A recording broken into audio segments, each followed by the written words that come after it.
Yo, yo, yo. We are live testing. I think we're good. Fresh out the shower. Worked out earlier today. We're feeling good. All right. Let me get the stream pulled up on my oh, awkward. Get the stream pulled up on my phone and then we should be good.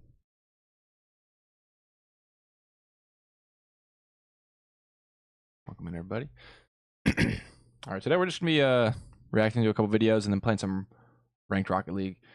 Nothing crazy, but yeah, we'll go ahead, hop straight into this one.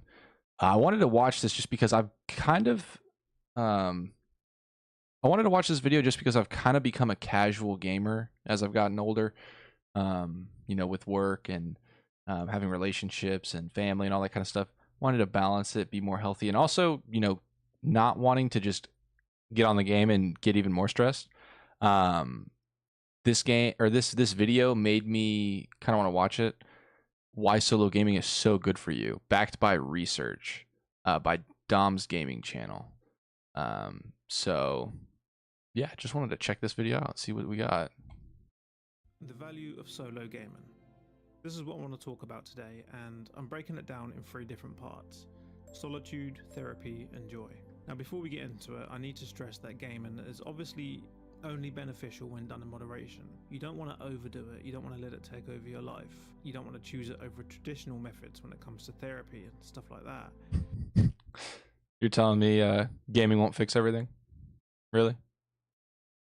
This is more to open your eyes to the fact that it does serve as its own kind of therapy and it does have its benefits, but you need to see that these are a bonus to the joy that gaming brings, because primarily video games are designed for joy / emptying your wallet. Shows There's Fortnite. a big difference between loneliness and solitude, but most people never really learn that, and that's okay. Loneliness and solitude. My first thoughts on the difference is like solitude is probably healthier.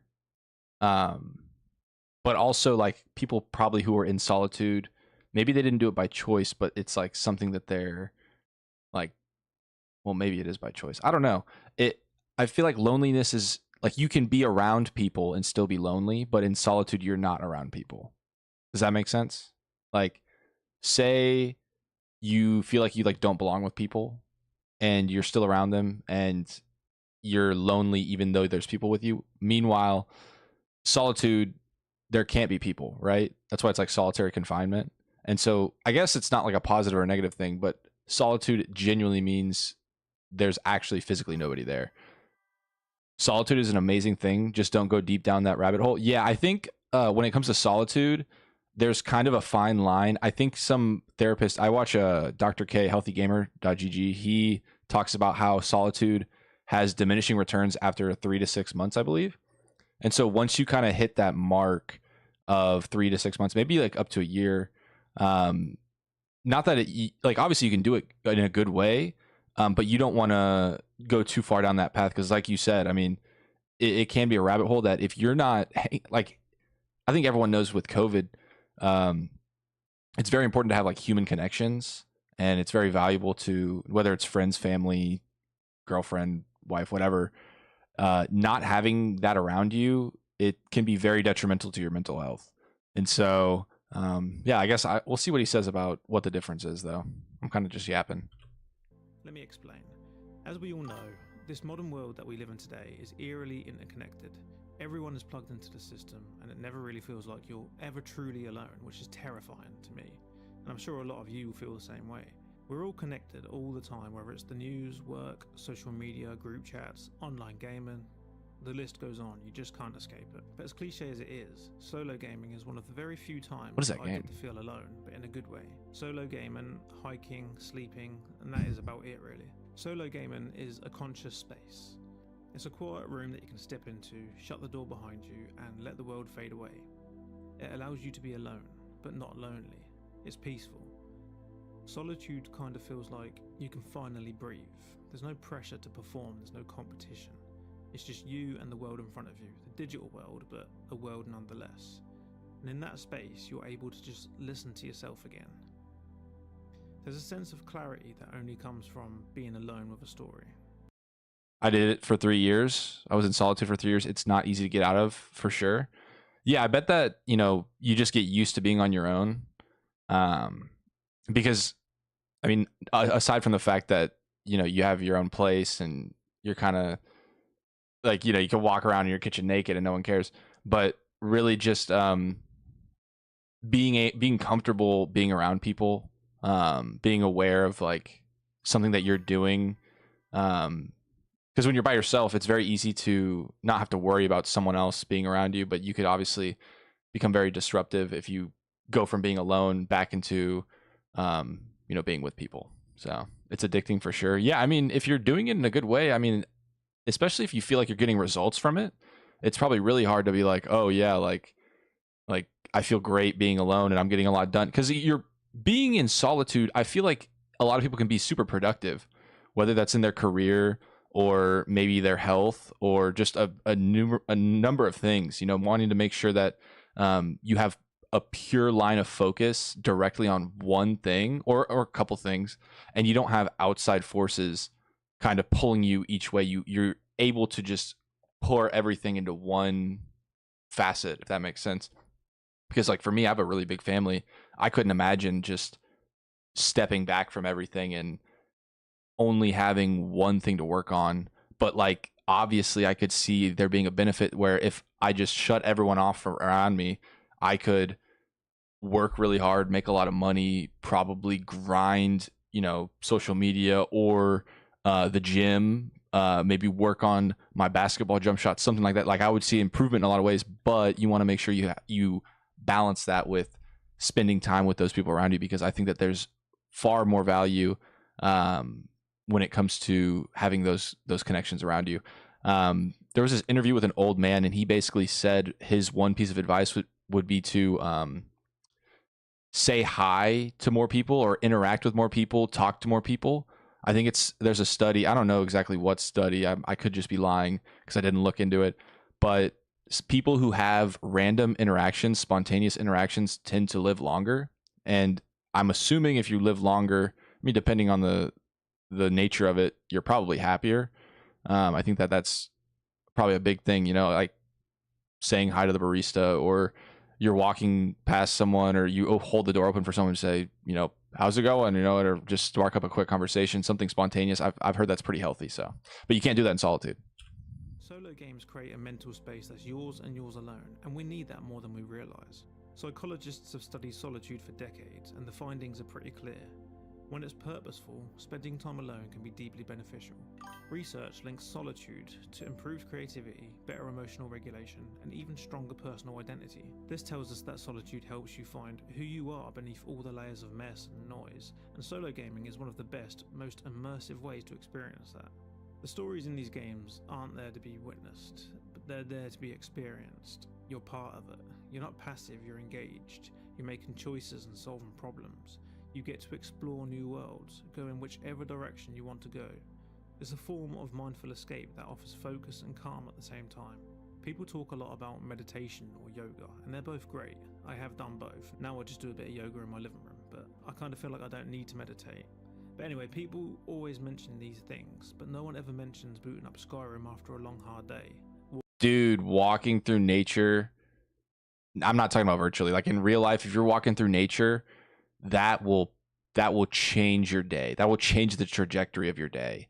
Just being out there. I don't know what it does. It like resets your mind. It makes you feel, I don't know. There's a lot of words I could use. I don't know the exact word I want to use, but it's like, it brings you, it kind of just resets you. Like, I don't know how to say it.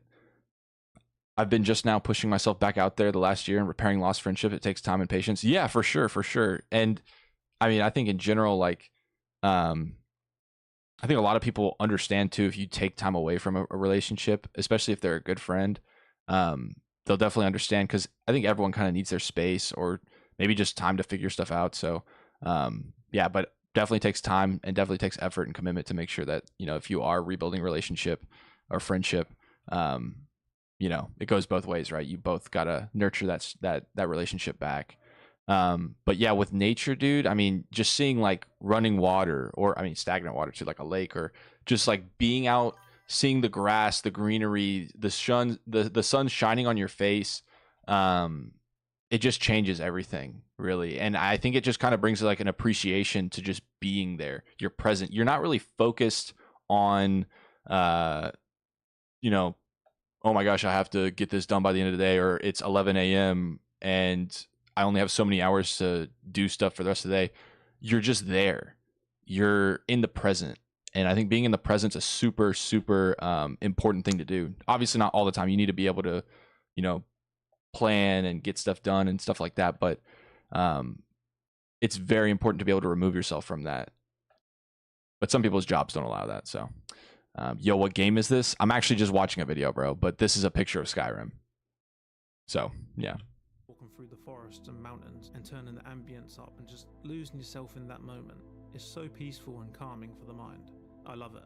And I spend a fair bit of my time just wandering around aimlessly before or during certain quests. It definitely feels like some kind of restoration is going on there when I'm doing this. Let's talk about the actual healing side of solo gaming. Because for a lot of people, playing games alone is as much therapy as it is entertainment. There's a growing scientific evidence that playing video games, particularly in solo immersive settings, can reduce stress.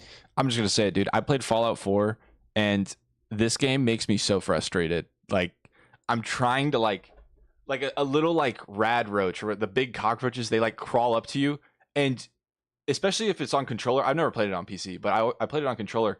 And it's so clunky. You're like looking around, trying to shoot. You're like shooting the floor. You're shooting the door frame behind it, and you waste like 6 shots. You get radiation from the cockroach, and you finally kill it. Like, I don't know how people can play a game that literally feels that clunky. Maybe I'm just hating. Like, I know Fallout 4, like, great game according to the review. I've played it before. Great story, right? I think. I don't know exactly, but man, that's like something so frustrating for me. I don't really like the game that much. Skyrim, I think, is a little different though. Like, it's a melee weapon, so you don't have to be as precise. I know you can use the bow and stuff, but I don't know. That's just my take. Probably a bad take. Ease anxiety and even help people manage. Yeah, what's up, guest GM? Welcome in. In solo immersive settings can reduce stress, ease anxiety, and even help people manage symptoms of depression. In 2020, researchers at the Oxford Internet Institute studied players of Animal Crossing New Horizons and Plants vs. Zombies Battle for Neighborville. What made this groundbreaking is that for the first time, a major academic study used actual playtime data from game developers, not just self-reported hours. The results were clear. People who played more reported higher levels of psychological well-being. Lead researcher Professor Andrew P. summed it up by saying, "Our findings show video games aren't necessarily bad for your health. In fact, they might actively be good." But why? What's actually happening when you play a game alone that helps your brain recover? It comes down to a few key mechanisms. First, there's control. Real life can feel unpredictable, we all know it. Careers change, relationships shift. As you get older, you get more... Yeah, I think that a huge appeal, especially for like guys, is that you can put in work for something in a video game and get results for it, and also get recognized by other guys or I mean, it's not just for men, I guess, or boys or guys or whatever, but it's something that you can like work towards and see actual rewards and progression, and you kind of have something to show for it. Like, maybe something in life, like maybe you feel like you don't have a good job, or maybe you're not doing good at school, you're not good at anything, whatever. This is something that if you work at it, you can like actually see. Now, is the result like meaningful? Probably not. You probably can't apply that to anything in real life, but it's just psychologically, you put in the work, that dopamine starts rushing through. You're like, oh wait, like I'm working towards something, I'm good at this, and people around me want to play with me because I'm good at this game and I put time into it. You know what I mean? More and more responsibilities. In video games, you're given a very clear sense of agency. You have goals, you make progress, and you receive a response. Every quest completed or every level gained is immediate feedback that says you're moving forward, you're doing a good job. In solo games, you're not just part of the story, you're the very center of the story. And that sense of control can be incredibly powerful for anyone who feels overwhelmed or powerless in day-to-day life. What do you think happened? Do you think she died in a video game, or you think this is something else? She seems really upset. She could have just died in Elden Ring. No headset though. She's probably not good if she doesn't have a headset on. But I don't know. Second is immersion. Games are uniquely effective at capturing your full attention. When the brain is stuck in cycles of stress or anxiety, deep engagement in a game can interrupt those loops, acting like a cognitive reset or a circuit breaker. Research in cognitive psychology shows that immersive activities, including gaming, help regulate your mood by shifting focus away from negative thought patterns and into structured, rewarding tasks. In other words, getting lost in a game isn't always avoidance, it's a proven way to give your mind space to recover. Thirdly, safe expression. Solo games often create a space where players can explore difficult emotions. This is whenever guys are like, Mom, you don't understand, you don't get me. Identity, fear, failure, without real-world consequences. Titles like Journey or Spiritfarer are designed with these themes in mind, turning play into a kind of guided reflection. But even outside of explicitly emotional games, the effect is measurable. Research in neuroscience shows that progressing in games activates dopamine pathways associated with motivation and reward, while also reducing cortisol, the body's primary stress hormone. And you know what that means? That means that it's healthy. If you lower your cortisol, less stress, you're better. I'm not trying to be like the black pill looks maxing, because higher cortisol means less fat burning, and it's also just super unhealthy for your mind in general. This is what you tell your mom whenever you try to go buy GTA 6. You say, "Hey mom, single player games, they're healthy. Doctor said." In practice, that means even completing challenges in an action game can provide a genuine sense of relief and emotional processing. People often say that this is a false sense of achievement, but if it genuinely reduces the stress hormone, it's a real achievement. It's real. One study published in JMIR Mental Health tested the use of casual video games for stress recovery. The result was that players who engaged with solo games like puzzles or platformers showed significant reductions in heart rate and stress levels after just 20 minutes of play. That is literally as effective as meditation or going for a short walk. This is great news for people who don't feel comfortable with traditional self-care tools. But the thing is, you use the video game to lower your stress, and then you play for 10 hours, and then your seat's greasy, and you haven't showered, and then you order DoorDash, and you get burgers and fries and chicken nuggets, and then the only time you get up is to go get the DoorDash, and it's not healthy anymore. So like, you have to do it right. But the thing is, who's gonna sit down and play a video game for like 20 minutes and meditate? I guess this is something like you unwind at the end of the day. You play for like an hour or two, maybe more, and that's how it's healthy. I mean, I don't know. Being said, I would still recommend going for a walk every now and then. If you're anxious and going for a walk isn't something you're truly comfortable with, see if someone else will go with you. I know it sounds silly, but I have been that person who wouldn't go for walks, like even down to the shops, without somebody by my side. It happens. Moving on, so even the World Health... I gotta say, if you're anxious to go on a walk, I've never been in that situation before, so I'm not here to clown anybody, but I feel like you've got a little bit bigger of an issue, because I think walking is super healthy. I love going on walks. I think it's great. Getting your steps in is massive. Like it changes a lot, not only health wise, but I think in general, it gets your blood pumping to your brain. You think better. You are more awake. It's a great way to wake up in the morning too. Like whenever I went to college, I would always walk to campus from my apartment because I had class early and I wanted to make sure that I would, like I said, get blood pumping to my brain. So whenever I'm there, I'm not just a zombie. Like something that, and I know a lot of people like drink coffee in the morning to like wake up, but going on an early morning walk before you're going to do class or work or whatever, and then drinking some water, like that'll wake you up. That'll get you, your juices flowing for the day. Plus, like, you don't want to drink coffee too early in the morning, because if you drink it too early, then you're just going to crash. I love walks. Yeah, I love walks too. Walks are awesome, especially if you have like a little puppy to walk with, or your fiance, or like, someone awesome like that you could spend it with. So, organization, which controversially included gaming disorder in its classifications, now acknowledges the mental health benefits of moderate gameplay.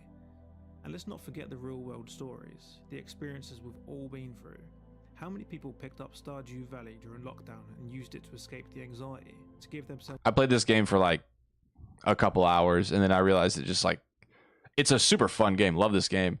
But man, it's slow. It is slow. Like in Minecraft, you could just pick up the game and beat the Ender Dragon in like couple hours and you're rocking. But cool game though. Cool game though. It was a break from constant news stories. How many players turn to The Witcher or Skyrim or Minecraft after going through breakups, or after they've lost their job, or simply when they've had no plans on a Saturday night? We've all been there. Some of us are there quite often. But hopefully you don't feel too bad about that, because you don't need to. So if we're being honest, the number one reason we game is for entertainment, to feel joy. The benefits of gaming, the cognitive sharpening, emotional regulation, the therapeutic impact, those are just nice little perks. They're not the reasons we decide to spend our money on video games. It's a hobby, it brings us joy.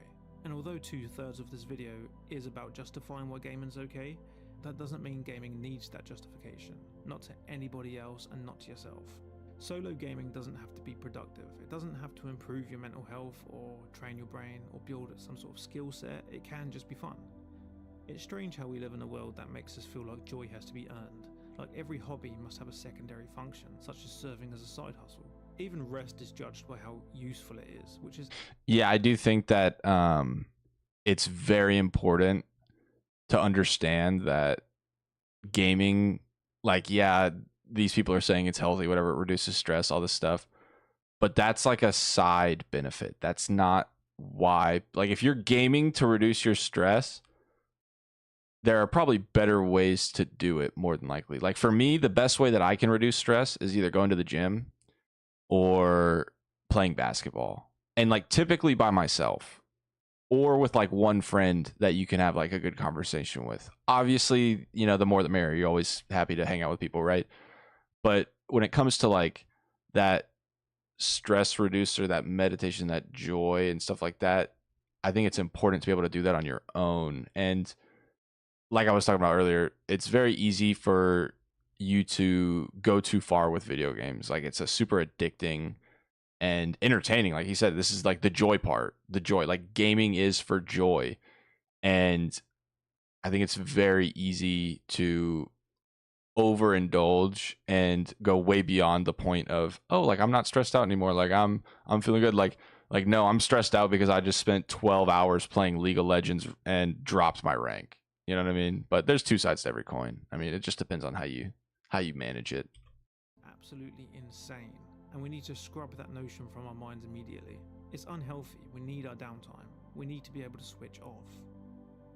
I also think, like he said, you need to be able to switch off. I think a lot of people have problems with that because a lot of people's jobs don't allow them to switch off.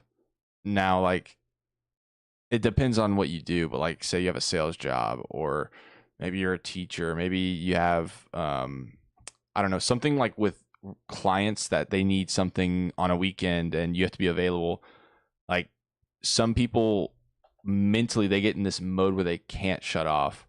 But I think it's important, even in those positions, that you find a way to like make sure you have, like I'm going to go to church on Sunday, or I'm going to, you know, spend time with my loved ones with my phone off or something like that.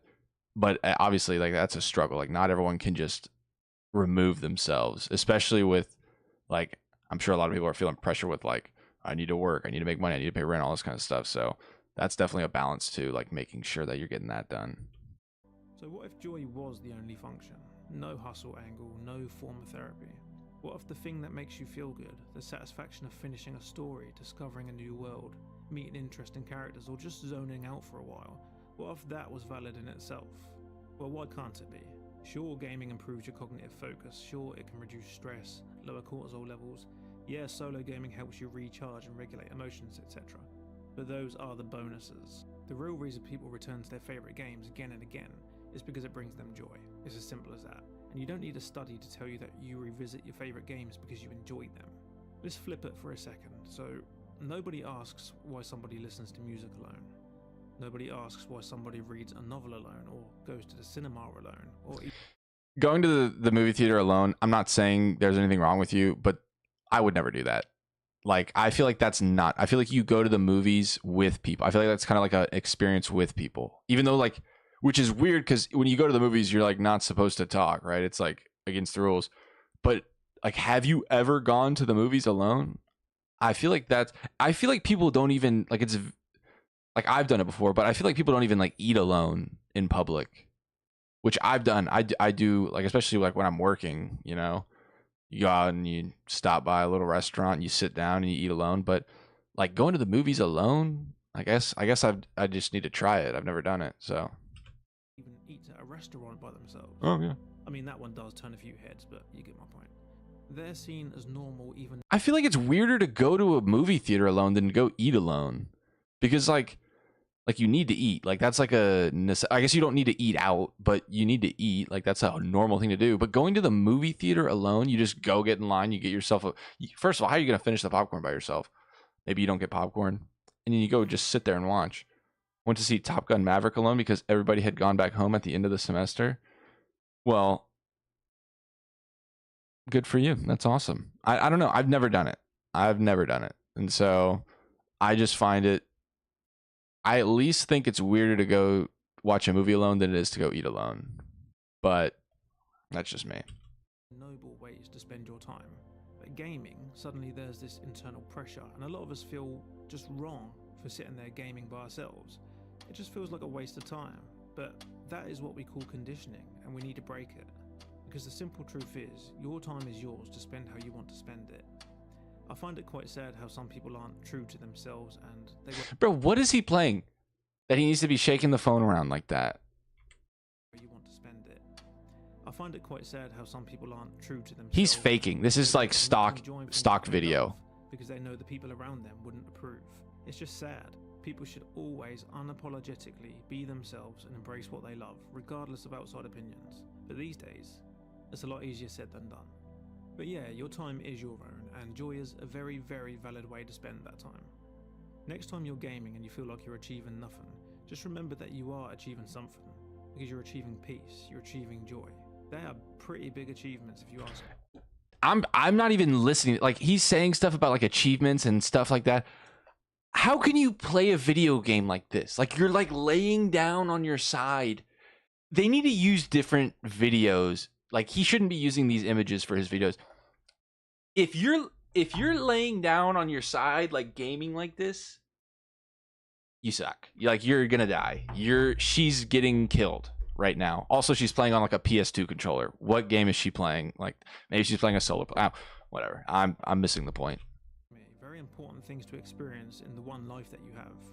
You're giving yourself a break from the world, the messed up, hectic, what happened to him? Constantly moving world. I think it's important to remind yourself that you're not a machine.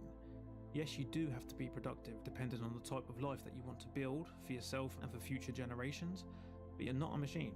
Do not neglect your downtime. The world is very demanding, but so are you. Your body and your mind, it demands rest. Even more so in this modern age.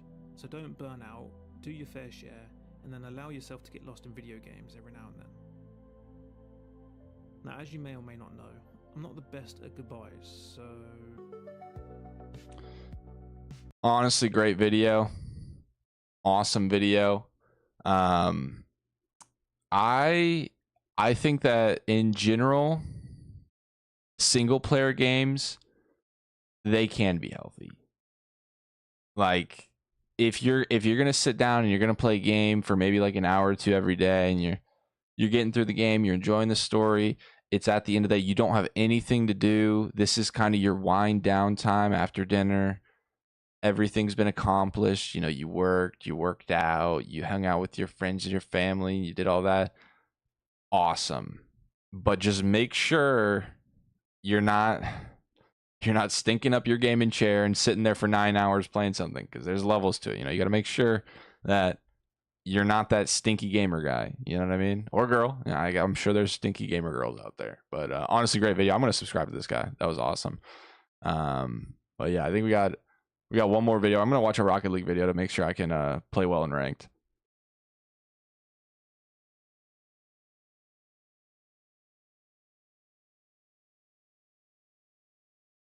Oh, wait. I need to shout out the guys. Yeah, shout out Dom's Gaming Channel. I wasn't on the screen whenever I was showing it, but yeah, shout out Dom's Gaming Channel. Sub to him. Why solo gaming is good for you. If you're watching this video and you want to like his video, go ahead and like his video because he deserves it. But the next video we're going to be watching today is stop grinding wrong. What I'd changed starting from unranked. So we're gonna see what Boomer thinks about ranking up in Rocket League. So Yo, ladies and gents, what's good? What's poppin'? Boomer here, and welcome back to another Rocket League video. So, I've been seeing a lot of videos like these on the timeline of what people would do if they had the ability to start over. So, I just put together like a little list of things that I would do after playing this game for 12,000 hours in 10 years. 12,000 hours. Let's jump right in. So, number one is going to be mechanics are all reps and don't focus on them as much.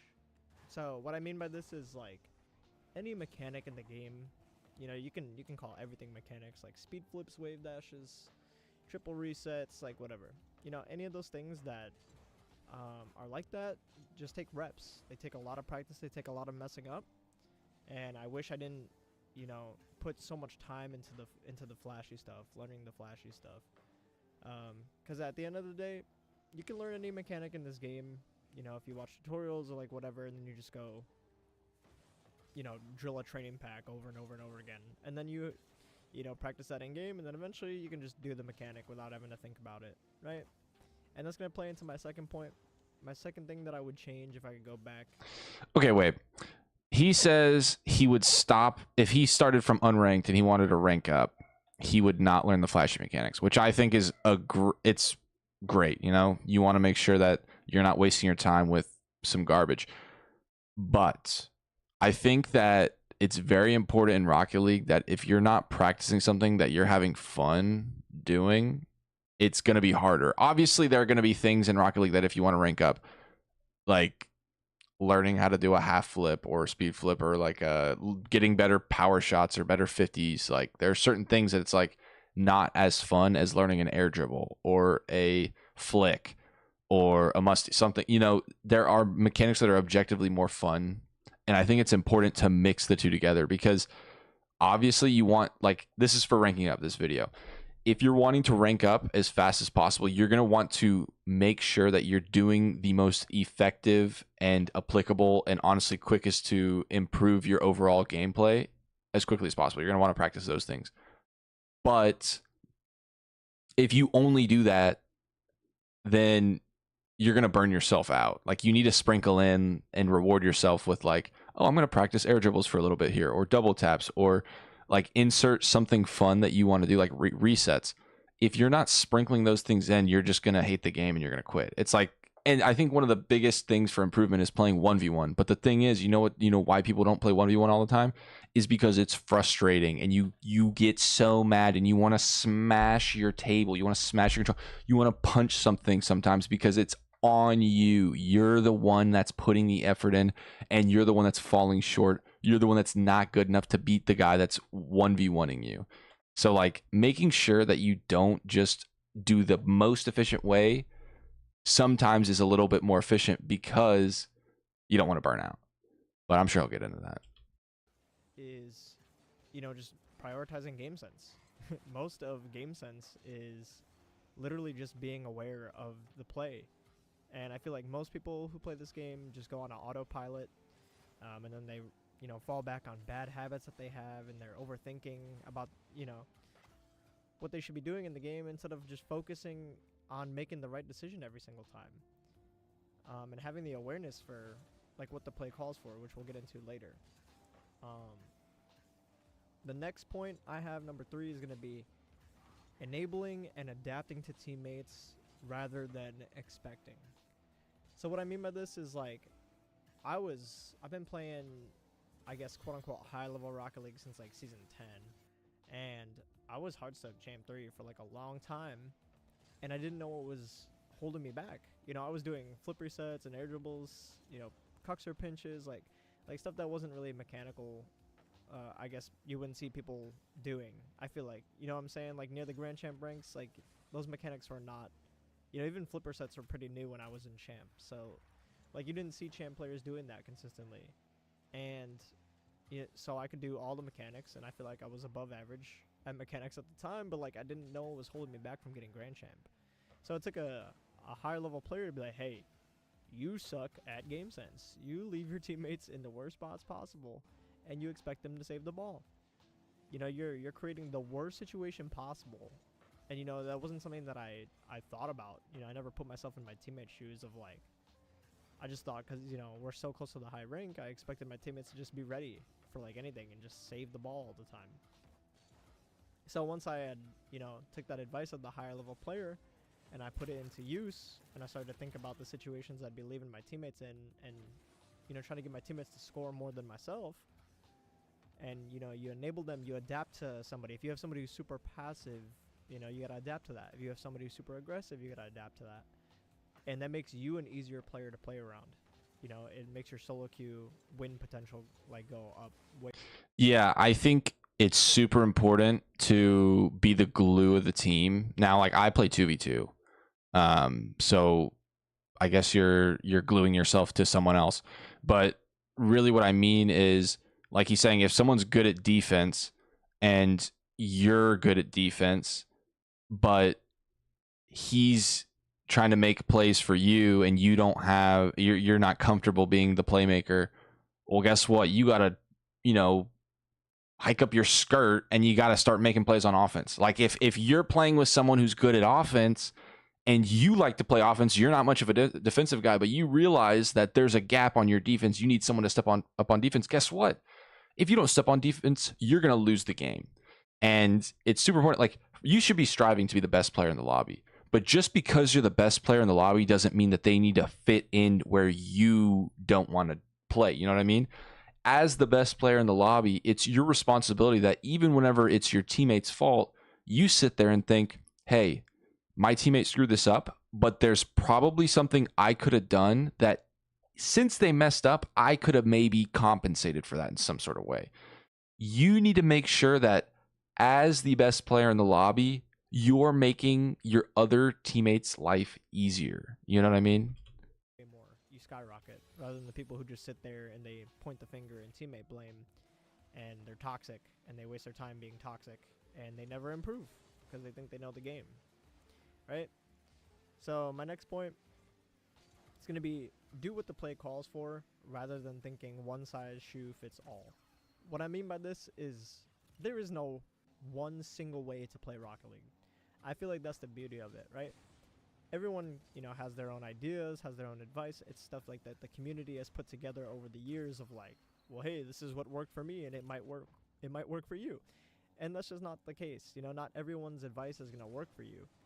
You know, everybody thinks differently, everybody learns differently. So I just figured the simplest way, you know, when I got into coaching and teaching other players what helps is just keep it simple, man. Like, do what the play calls for. If your teammate is overcommit on the opponent's side with 0 boost, you need to buy time. You're in a buy time spot. And then likewise, if you're the one that overcommits after doing a full like field mechanical play and you're leaving your teammate 2v1, you got to prioritize getting back and getting layers on defense. Help your teammate out. Don't just sit there and expect like your teammate's going to save that. You know what I'm saying? Like, Yeah, for sure. Occam's razor. You know, the most obvious thing is probably what you should do. You don't want to overcome. Like, once you get good enough at the game, obviously, like he says, you're not going to know everything, right? But once you get good enough at the game, you start to get a feel of what needs to be happening and when, especially if you know where the opponents are and where your teammate is. If you're aware of, you know, where everyone is on the field and what's going on, you kind of just mentally get a feeling of, hey, I should be cheating up here. Hey, I should be going back. Hey, this is a bad time to get boost. I'm going to get boost, like small boost pads instead of the big one. You know, it kind of just flows. And it's almost like a meditative state that you get in whenever you really are in the Rocket League state of mind, where you don't know why you're in that spot, but you're there because you've just subconsciously, like, your pattern recognition and just the way that your mind works and the way that you have read, oh, like my teammate's a little bit further up, I'm going to be a little bit further back because I see he's getting pressured kind of on their side of the field. I don't want to, you know, miss out. Or, hey, it's a fast break, you know, the ball's rolling, there's a lot of momentum. I don't see how it would be possible for the opponent to send it back, so I'm going to cheat up a little bit, you know, help my teammate. And it kind of, you know, goes both ways, right? So when I tell players like do what the play calls for, look at the information on your screen. You know, if a player is like, I feel like players don't look at, you know, opponents' cars enough. You know what I'm saying? They don't look at opponents' cards enough. What was I just talking about? You need to be aware of what's on the field, where your teammates or your teammate and the opponents are, because it'll just work from there on. It'll work from that. If you see what's going on, like, look, he sees what's happening right here. Since he knows where all the players are, there's no hidden variables. He has everything in front of him. He knows what's going on. Like if a player's car is turned backwards and they're boosting away from the ball, then you can take your time. I see so many people like just rush the ball. They hit the ball and it's like because they're not paying attention. They're not being aware of what the play calls for. So that's gonna be my next point. My other point is going to be have intent behind your touches. The reason I say have intent behind your touches is because, again, I was a player that was very, very aggressive. I like to play fast. I like to keep my momentum up. And Wow. that made me What a predictable. shot. You know, it made me predictable. I could have decent touches on the ball. I could get hard power on the ball. I keep the ball close to myself. But at the same time, I didn't realize my playstyle was really, really predictable. You go back, watch replays, and you can watch replays of yourself and just be like, damn, like this guy can, you know, not hesitate because he doesn't have to guess what I'm doing with the ball.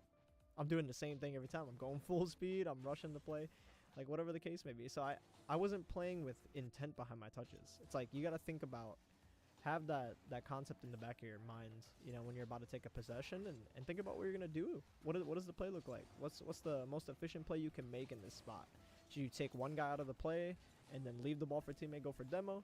Should you try to beat one, open up space to create free play for your mechanics? You know, you got to have that intention behind what you're trying to do. And competing in 3v3 is, over the years, has, you know, helped me a lot in that aspect. You know, I also think when it comes to like having intention with the ball, a lot of that revolves around, you know, keeping calm. A lot of people, especially myself, this is like one of my biggest flaws in Rocket League is I get overwhelmed, or I kind of like rush things or freak out and I'm not thinking clearly, and that'll screw everything up. Like if you do something when you're like stressed out, you're not going to be as good at it. Or if you're angry or, you know, whatever, you have to be calm, cool, and collected. You got to be thinking about, like, you know, like he said, the intention. You have to make sure that, you know, especially in a game like Rocket League, every single movement counts. Like you're controlling every aspect of your car, which way it's rotated, which way it's facing, if the wheel, if you're on in the air or not, or, you know, you do if you hold the A button slightly less, you jump a little bit lower, you know, like all of these things matter. And if you're rushing and freaking out and you're not calm, like you're gonna mess up. And I think that comes down to what he's talking about. play ranked better when I'm consistently scrimming, because scrims are, you know, you practicing picking the right decision every Look, he's single kinda time, quiet. helping your teammates and covering their mistakes every single time. So you have intent when you play scrims like that. You got to just apply that all around your game. You know, you can do that in every single game mode. And I think that doubles is like, you know, for those of you that don't have a lot of time to be dumping into the game, I was the same way. I was in college. I was working a full-time job, trying to pursue professional soccer, and I didn't have a lot of time to play this game. It doesn't matter how much time you have. It matters what you're doing with that time. And I think having intent behind everything you do in this game, you know, you're going to have a much better session if you have a 2-hour session of you just playing full aware Rocket League than, you know, a 6 to 8 hour where you end up tilt queuing and then all your, you know, elo you gains, you lose. You know what I'm saying? So the next point is going to be, don't hold ranks on a pedestal. I was guilty of it, and every student that I coach currently is guilty of it. Everybody's like, man, I'm too old to get this rank, or I don't think I could get this rank. I'm not good enough to get this rank. Every Rocket League player is self-deprecating at a certain level. But at the same time, you got to understand that all the ranks are learning. I tell this to people, like, the best mindset to have is the top rank in the game is the, hey, I have a decent idea of how to play this game and I understand it. That's what SSL meant to me. And, you know, I knew I could get it, but at the same time, you know, if you hold it in that light to where, like, it's not achievable for you, you're just holding yourself back, right? Because it's very, very achievable for everybody in this game. And if you're hard stuck, then that means you most likely need to look at your own gameplay. And there's something that's holding you back. And I feel like players get to, like, GC3 and they stop doing this. They get egotistical. They get, you know, into the mindset that they understand how to play the game, and they know. I've seen GC3s, you know, talking trash to pro players. It's like, they have no right. The pro player has done so much more than you in this game, is a much higher rank than you, and has made a ton of money playing the game, and on top of that is, has that name value as a professional player. It's like, why would you sit there and talk trash to a pro player instead of just being like, hey, swallow the ego and just be like, hey, what could I do better? What could I have done better? And most of the time, pro players will respond to you, and they'll tell you. They might not give you like a nice answer, but like, I feel like players don't look at higher ranks like that. They don't use it as like a tool to learn, man. Yeah, I think in general, something that I had an issue with was I wanted to hit GC really bad. And this was before I'd ever hit GC.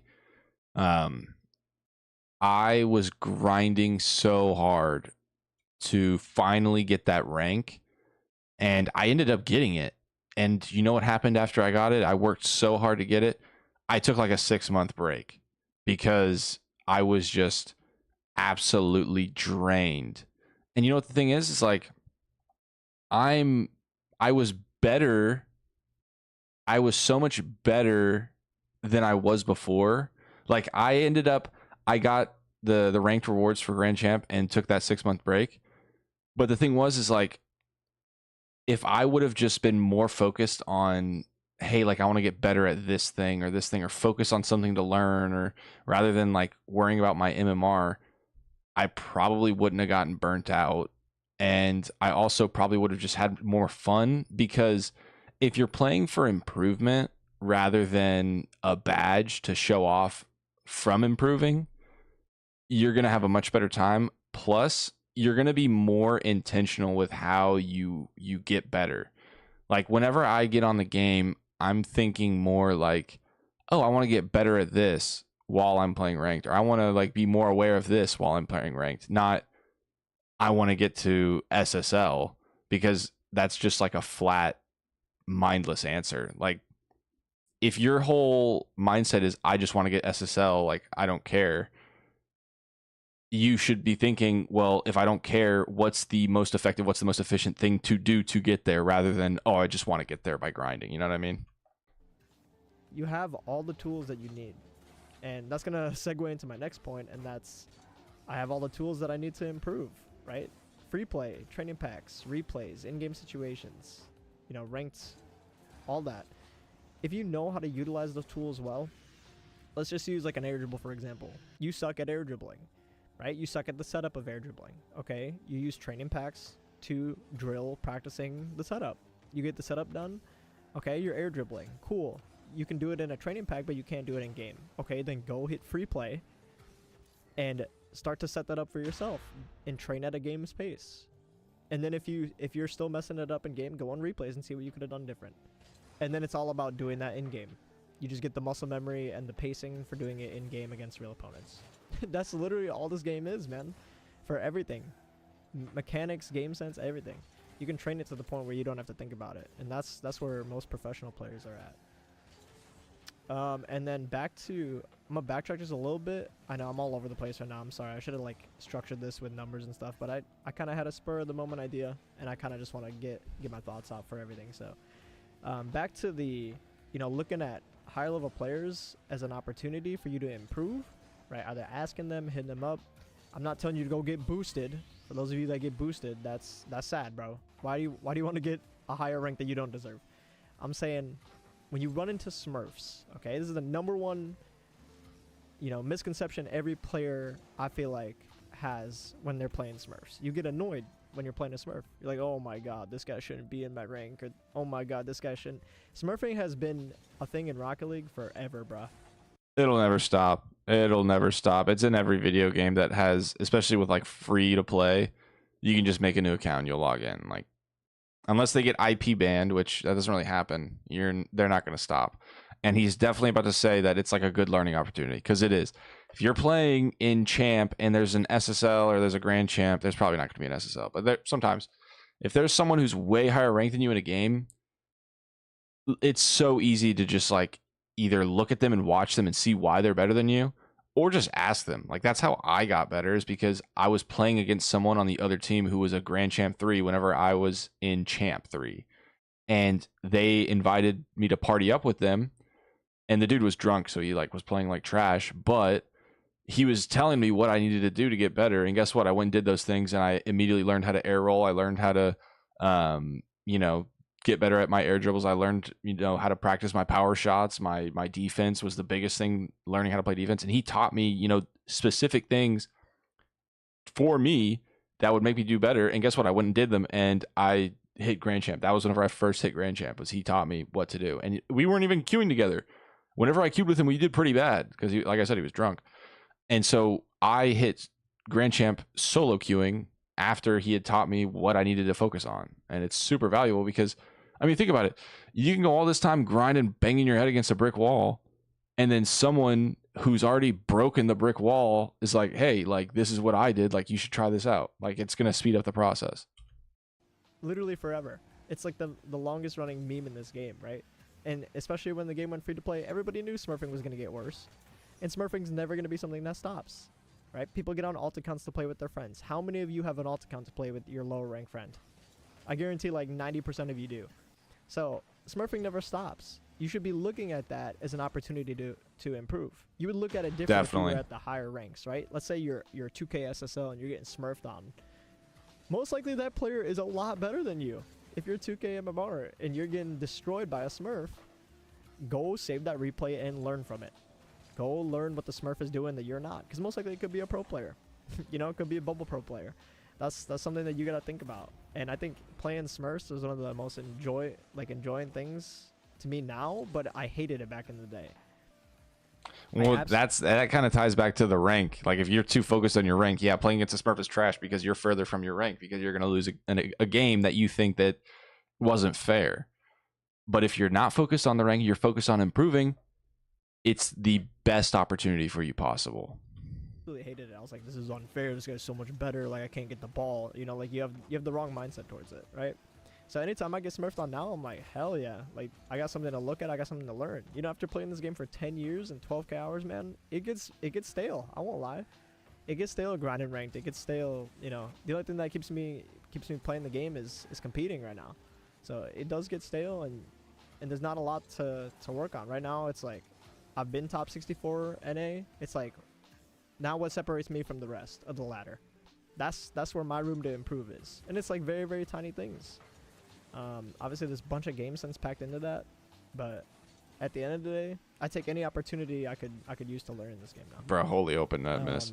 But yeah, there's like what is it, like 6 minutes left in this video.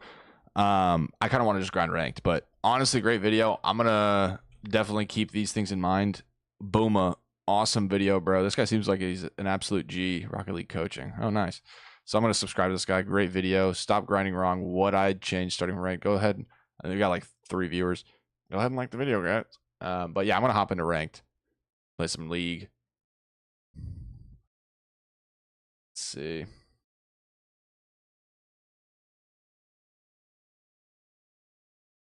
All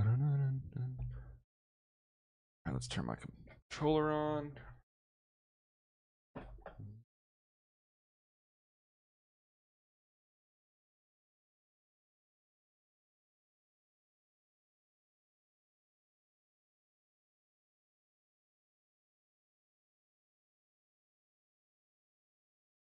Man, I wish I had a water near me.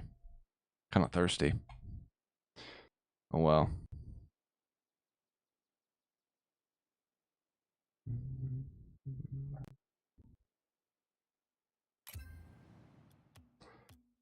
Cool. I don't really care about all these. Wait, did I just load into a training pack? Ooh, I did not mean to do that. No.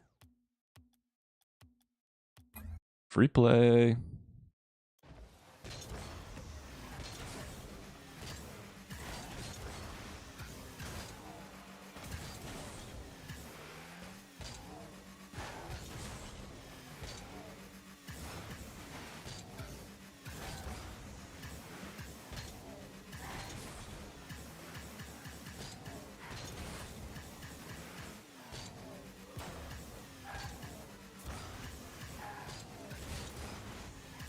Feeling speedy.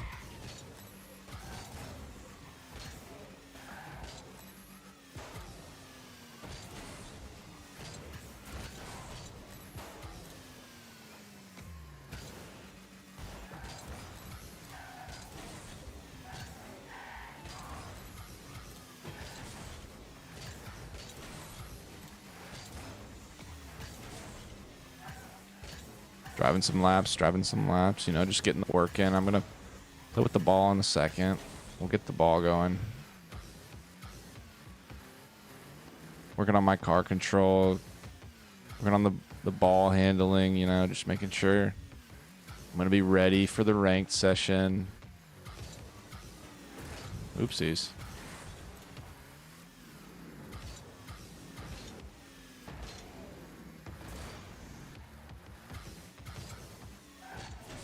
Whoops.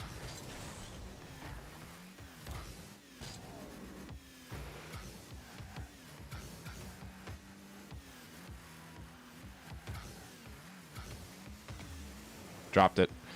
Unfortunate.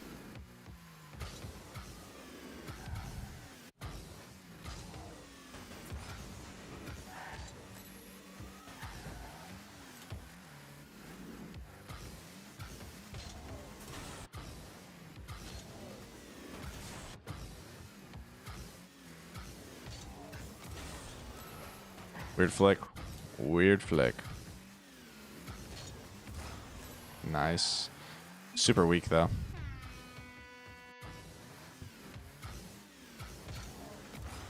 Trash.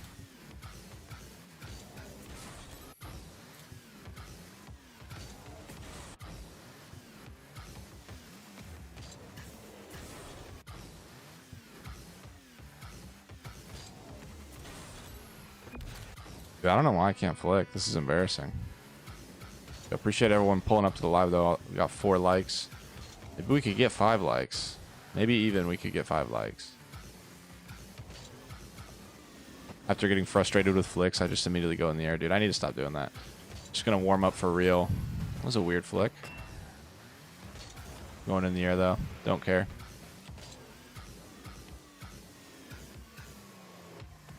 It was a horrible air dribble.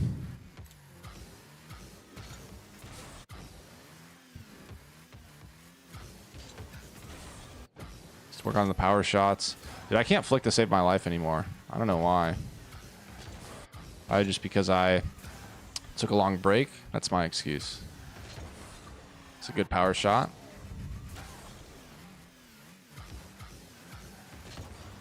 It's nice. The goal is to get over. If you can get over the crossbar, that's huge. Oopsies, didn't flip. Awkward. That, like... See, these are good shots, but I want to get up. Like that. That's what we want. We want to be able to do that. Beautiful. That's bad. Over the crossbar. That was horrible. It's just honestly a bad bounce, I guess, but...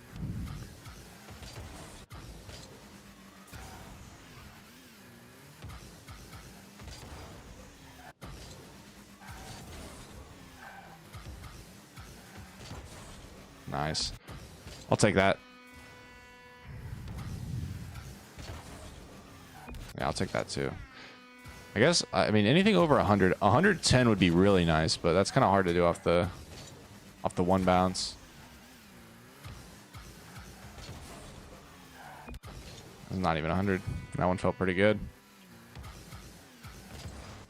All right, let's work on...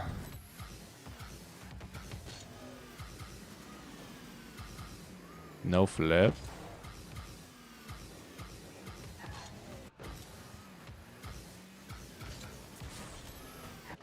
That was a decent flick, but... Ooh, like that. Ooh, man, that was nice. Sidewall. And I shouldn't have said it first because I totally screwed it. But... It's a decent flick. Over 100. I just need to stop trying to go as fast as possible. Like, I need to work more on just having it in the glove rather than going fast. Because,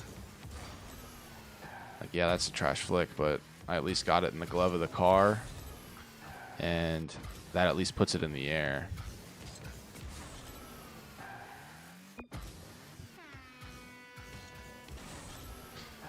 Man, it felt nice. Slow, though.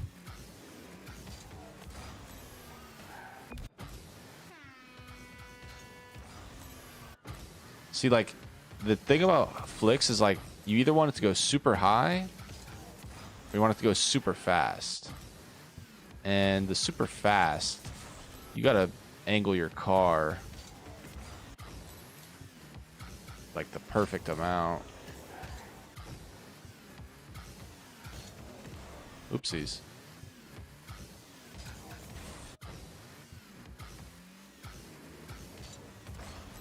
That was beautiful.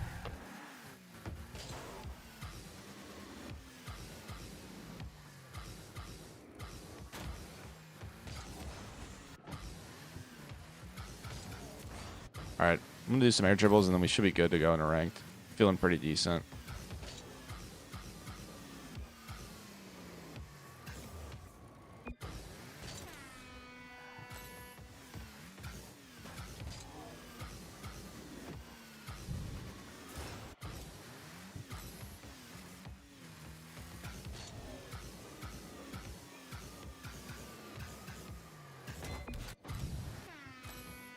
Oh yeah. Yo, we hit 5 likes on the live stream. Appreciate everybody for hitting that like button. Let's see if we can get a quick pogo. I'd love to hit a pogo today in ranked. That would be sick. Oops, I wasn't really paying attention there. Shouldn't have turned off ball cam, to be honest, but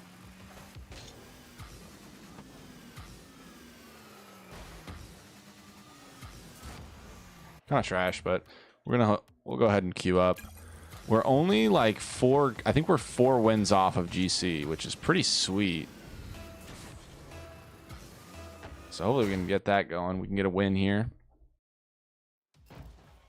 Going against B-Lin and Neo Lorik. Who do we have? We got Say. SAE.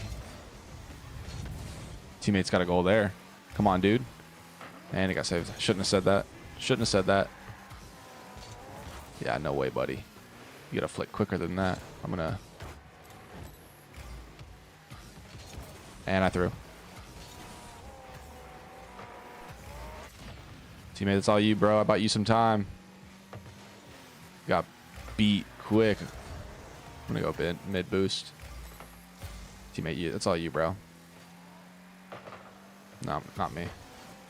Take this up wall. Oh, trash.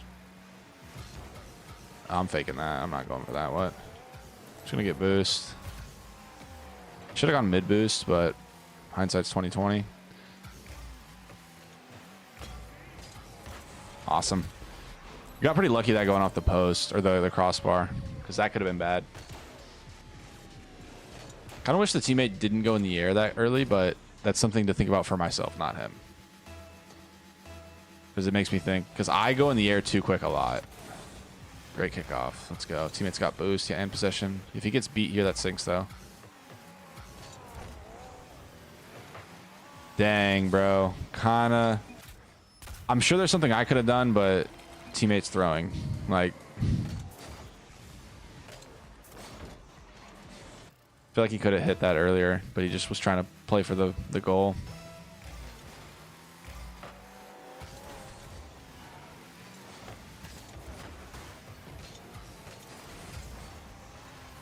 Nice stop from the teammate.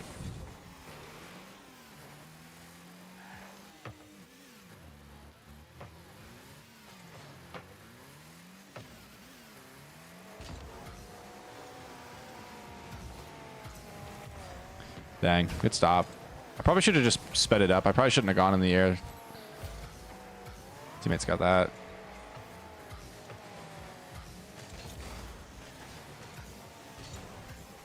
I threw. I rushed. Oh, wait. What is he doing? Nice demo from the teammate. I'm going to get boost.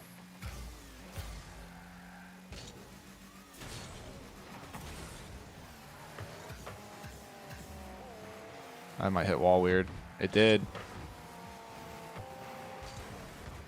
Oh, nice.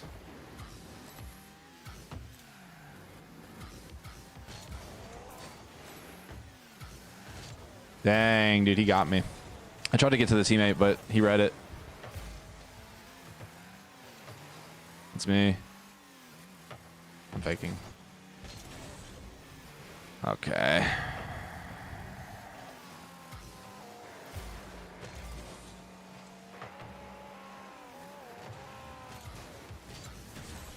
I'm gonna fake this. I'm not gonna hit it.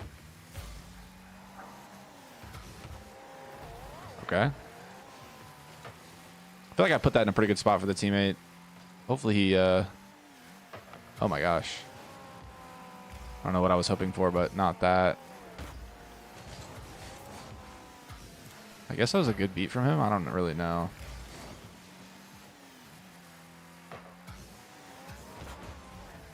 Huge for the teammate right there. Good try. I'm just going to try to pop this up. Oh, that was bad. That was not a pop.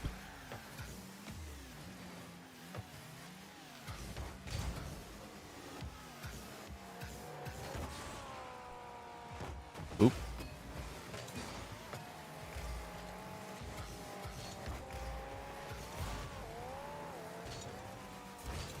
That was a really awkward miss from me and the teammate. Faking that. That's fine.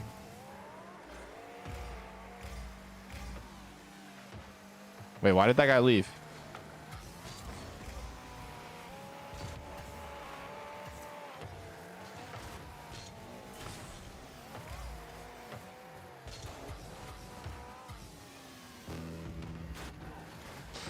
That's GG.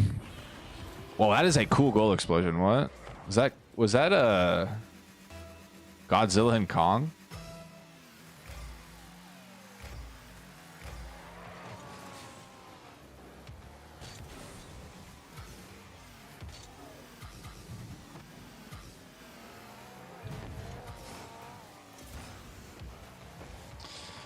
First pogo in ranked that I've ever hit. Wow, great. In a 2v1.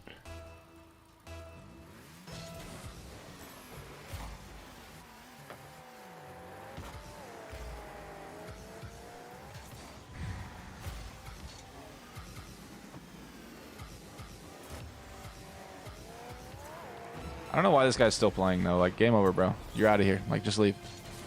Oh, there it is.